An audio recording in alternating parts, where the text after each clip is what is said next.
Frequency Podcast Network. Stories that matter, podcasts that resonate.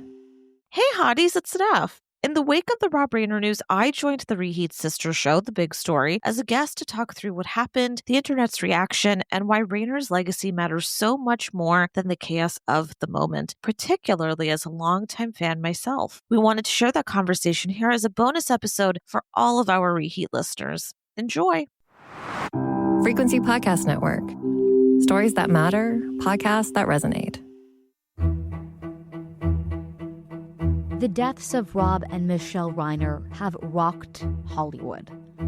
The two, known for their work on and off the camera, both in and out of the film industry. As the world tries to piece together what led to one of their sons, Nick Reiner, being named as the one responsible for their deaths at their Brentwood mansion in Los Angeles. District Attorney Nathan Hochman updating the investigation at a press conference Tuesday afternoon. Today I'm here to announce that our office will be filing charges against Nick Reiner, who is accused of killing his parents, actor-director Rob Reiner, and photographer-producer Michele Singer Reiner. These charges will be 2 counts of first-degree murder with the special circumstance of multiple murders. He also faces a special allegation that he personally used a dangerous and deadly weapon, that being a knife. These charges carry a maximum sentence of life in prison without the possibility of parole or the death penalty. No decision at this point has been made with respect to the death penalty. We have requested... Friends, family, colleagues, and politicians alike all coming out with messages of support and love for the couple.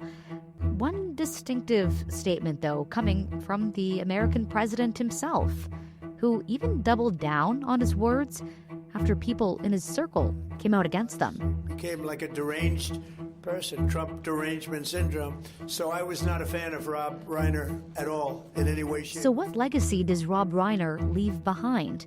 And why did Trump take it upon himself to inject his thoughts into one of Hollywood's latest tragedies?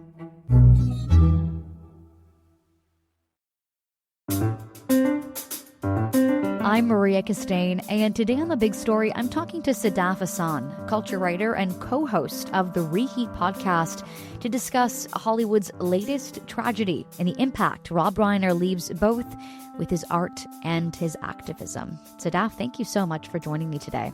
Thank you so much for having me.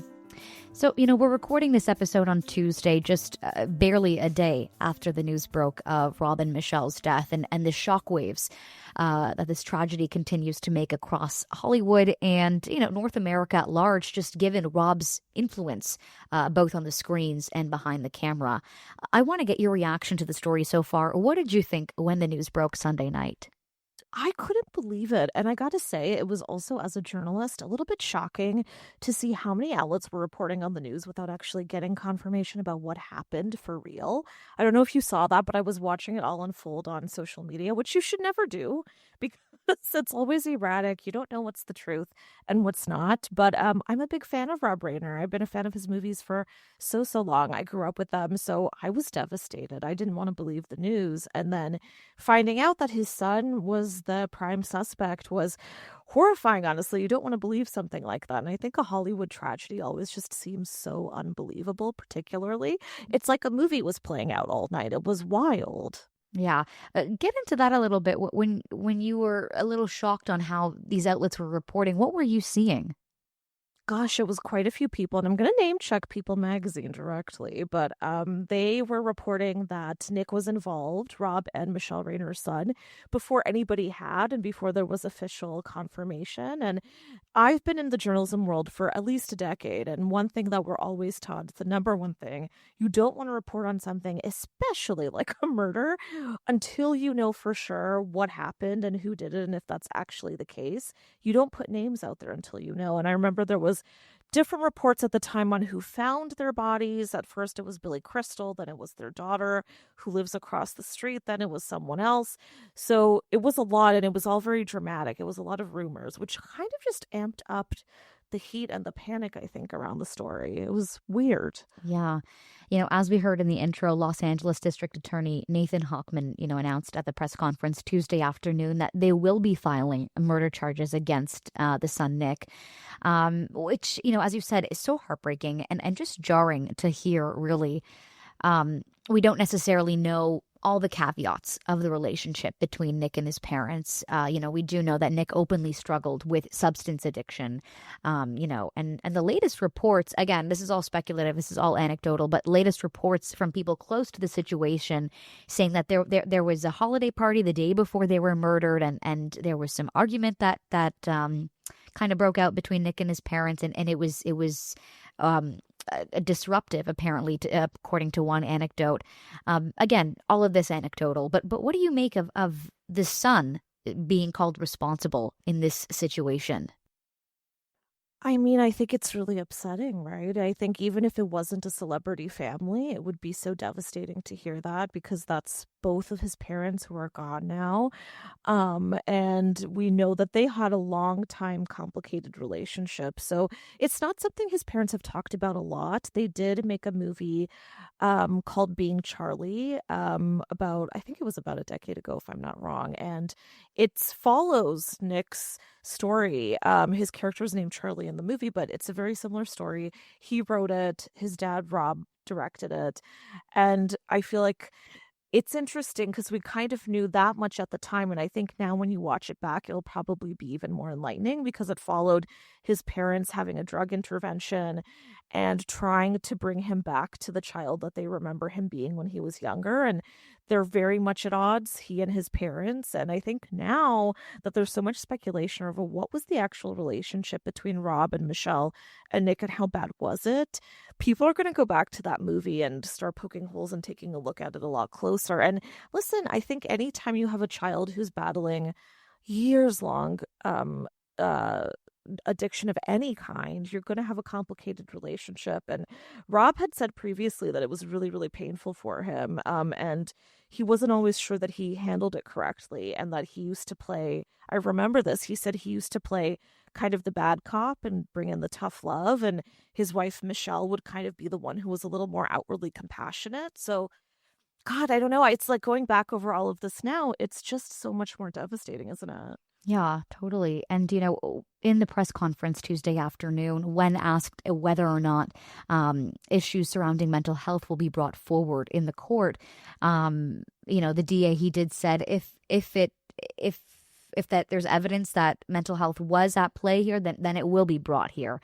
What do you think the chances of are in terms of issues surrounding mental health, or mental health being a main caveat of this investigation?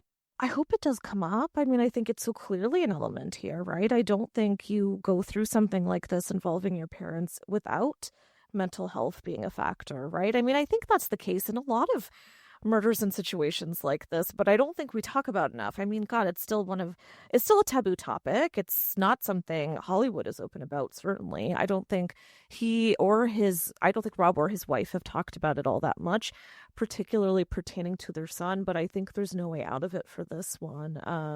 Yeah, and it's interesting too, because clearly their friends, their network in Hollywood knew Nick as well. And so I'm sure so many people have opinions and takes, but I hope it is a factor. And I think it's something that hopefully will open up a bigger discussion on particularly young men and what they go through when it comes to their mental health. And, as so much has been happening the last little while with shootings, with situations like this where young, specifically white men, are involved. And I think that needs to be a much, much bigger discussion. What does that play there?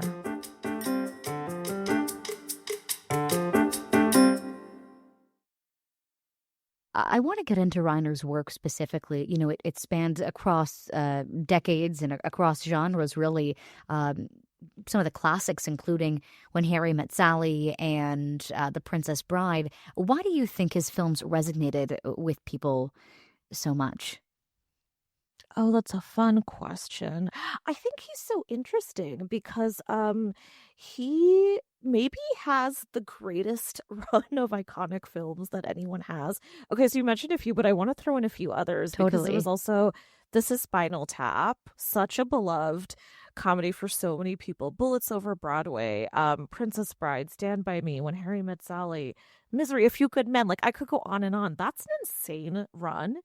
And I think part of it is because these movies really shifted the industry. It shifted the way that a lot of filmmakers approached comedy, but then also drama and then also romance. I mean, one of the most fun little stories around When Harry Met Sally, and I feel like it's going viral again now because of his death, but he met his wife Michele while making that movie. And originally he said he was going to end the movie with the two of them not ending up together, which is insanity.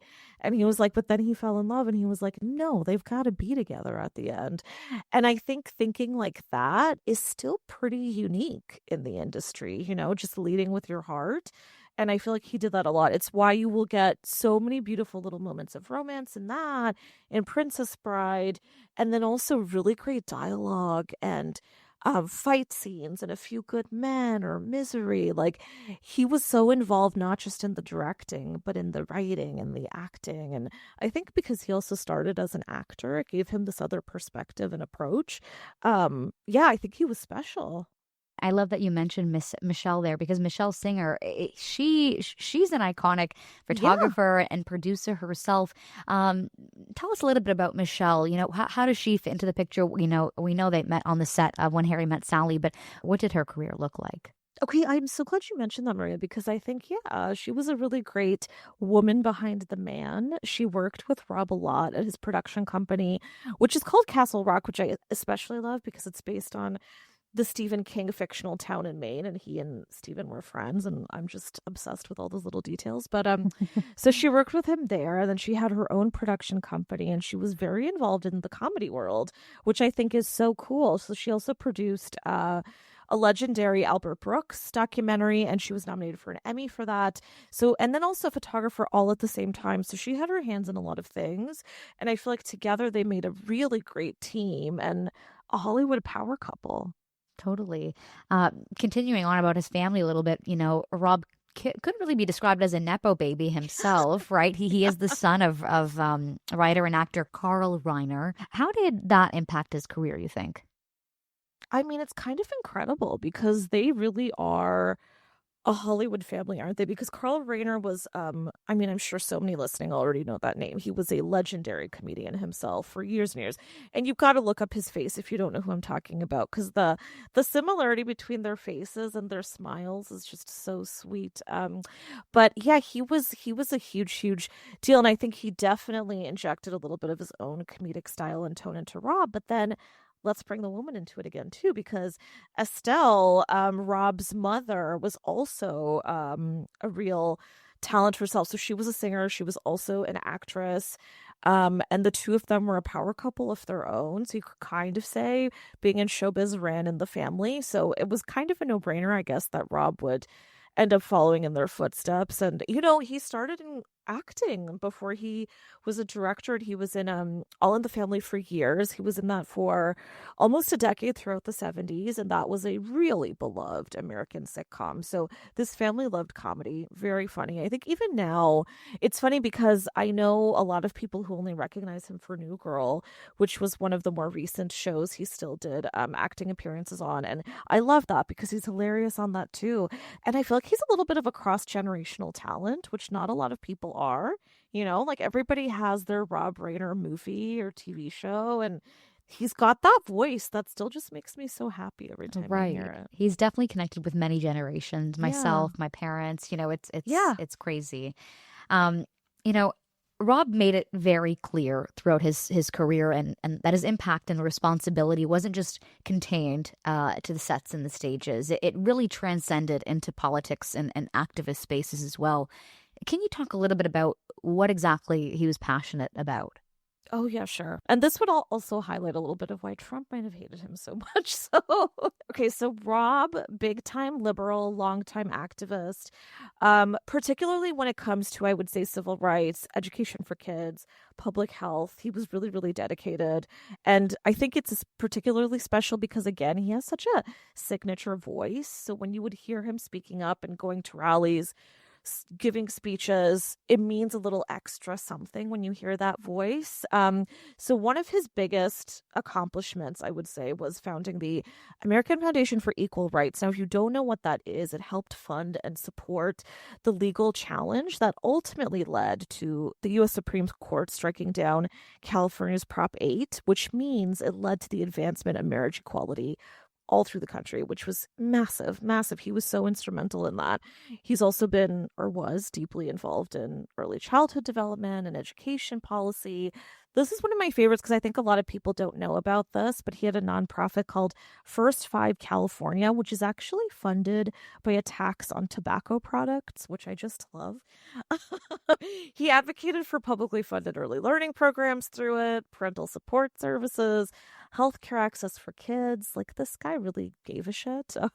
He was also a member of the Social Responsibility Task Force, which that advocates for the social use and the responsibility, I guess you could say, organizations like Hollywood have over the use of things like tobacco or scenes that show violence or sexual violence or anything like that in the entertainment industry. So just about how we can moderate it and what that could look like if we had better analysis and advocation for the people who are actually watching it and taking it in. So that's even just a little bit. Like, he was all over the map, but I feel like those were the biggest landmark accomplishments. Totally. And he, as you said, he had his hand in a lot of organizations and longtime liberal, as you said, when the reactions started pouring in about his death, you got a lot of people on the Democratic Party side, really coming out and sharing their own personal stories and feelings. We have the Obama family, we have the Bidens, a lot of them just really saying, even Kamala Harris and, her and Doug, coming out and saying, we're so saddened to hear about this. He definitely had his friends on that side, and his enemies on the other side, definitely. Which leads me to, talking about the elephant in the room, this extremely, I don't even know what the right adjective is for the remark he made on his Truth Social account. I do want to read it out for those who haven't read it yet. It's definitely relatively colorful. Sit down if you're not already.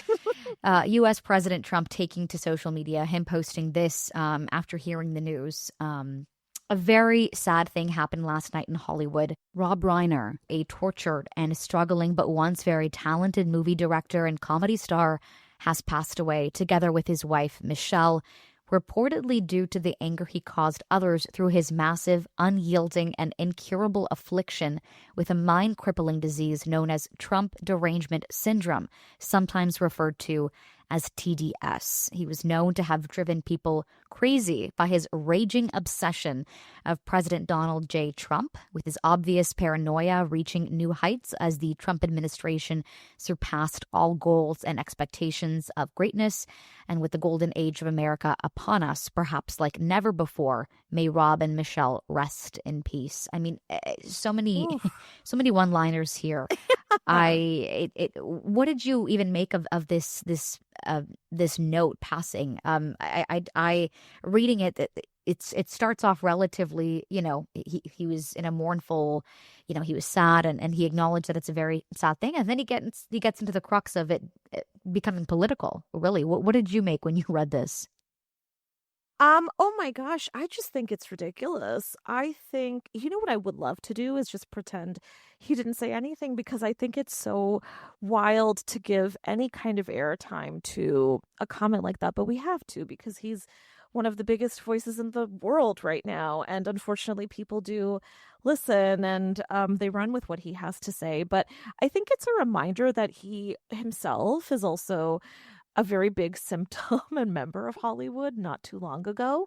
And I think for him, this was one of those moments where you could kind of see it as a quote unquote opponent who has taken a fall, and I think that's very bizarre. I mean, like I said, Rob and his wife were very liberal. Rob was also very, very verbally anti-Trump for years, and he was also actually working on a documentary series about Trump and Putin and the relationship together, which Trump obviously knew and was not a fan of. So I'm not surprised by even that little Russian joke he makes, if you can call it a joke. But yeah, I think it's just ridiculous, and I think it's just really sad because, like you said, I mean, people from both sides of the aisle in the political world were calling out Trump for saying what he did. And I think if you can get Republicans and Democrats in agreement that he's being terrible, that says a lot. I mean, it's interesting too, because even just today, before we recorded this, Michelle Obama was on late night talking about how she and Barack were going to meet the Rainers for dinner the day after their passing, which is wild. And I think that shows you how close Rob and Michelle's ties were to the Democratic world. Again, Trump knew that, but it's just the silly rantings of a man. Giving him more credit. I hate it. Yeah, totally. I mean, what really struck me here was, not too long ago when Charlie Kirk passed away, obviously the comments on social media about his passing definitely filled every single social media platform. And, Trump was very vocal about comments, denouncing any negative things that people had to say about Charlie Kirk after his death, and kind of going after people if they didn't make praising remarks about Charlie. And then now to hear Trump saying this very rather disturbing post about the Rainers, I mean, I just, the hypocrisy is a bit interesting to me. It's heavy. It's thick. I think it's one of those things where, I teach students journalism, and one of the things that I talk about constantly is you need to have media literacy with everything, not just the TV shows and the movies that you're watching, but every single thing that a politician says. And this is a really good example. We have to think about why he's kind of picking and choosing here, right? And who he's choosing to ally himself with even in death, and the way that he makes these jokes. We can say all we want about how ridiculous he's being, but he's doing it for a reason, and he certainly wins over some people when he talks that way. I think it's interesting too that just as recently as September, Rob Reiner was also on late night, and he was raging against Trump, and he made a joke about how, this might be the last time you ever see me. And now that feels haunting, and I'm not putting a connection there, but I think it's interesting because his implication was obviously, oh, Trump's going to hate me for saying this. He might take me out. Again, a joke. But now we're here, and now this is the way Trump is joking. I think it's very dark. It's such a bleak time in politics that a president can say things like this about a comedian who also was really beloved by America and who was a voice and a face of American comedy and storytelling for so long and still is going to be. It's unfortunate. Sticking with Trump a little bit here, it hasn't been the smoothest past few months for the American president. A lot having to do with the Epstein files, people within his inner circle, coming out against him and speaking out against him. Again, on this topic, even a lot of GOP leaders kind of denouncing his comments about Rainer's death. It would be ironic almost if this played a key role in turning the tide against Trump. Oh, that's really interesting. I hadn't thought about it that way. I think it certainly could. I think you always wonder with Trump, is there a point where it gets too far? And maybe this is it? Like, have we arrived there? This could be it? Yeah, I think anytime you have someone who is so beloved like Rob, to then make the unlikely choice of putting a hit out on him in this way where he's joking, I think is just so ugly. And I think it was really a poor choice. And Trump's just certainly gotten to a point where he feels like he can say anything, but yeah, I do wonder, maybe he's not going to get away with it much longer. It will be an interesting few weeks to come as we continue to learn more details about what happened and the deaths. What do you think Rob Reiner's legacy will be? I love that question. I think, and I hope that it'll be his beautiful storytelling. There are so many gorgeous, gorgeous films and TV shows that he acted in and movies he acted in that I think are going to live so long. They already do. I mean, Princess Bride is a movie that everyone has seen when they're growing up, right? And I think When Harry Met Sally, I have a poster on my wall that I'm looking at right now, I think all of these are, like I was saying, cross-generational. They're timeless. And I think we should be really thankful to this amazing filmmaker who brought them into our world and really did shift the way that I think even now filmmakers tell stories in so many different genres. So I'm really thankful for that. I think those are going to speak for him for so long. All right. Well, Sadaf Hassan, culture writer and co-host of the Reheat podcast, thank you so much for this reflective conversation. Thank you for having me. And that was The Big Story. We'd love to hear your thoughts on this conversation. Email us at hello@thebigstorypodcast.ca or find us on Blue Sky at The Big Story. Be sure to share this episode with someone you think may find it interesting. You can listen to The Big Story every day on the Seeker app or wherever you get your podcasts. I'm Maria Kestane. Thanks for listening.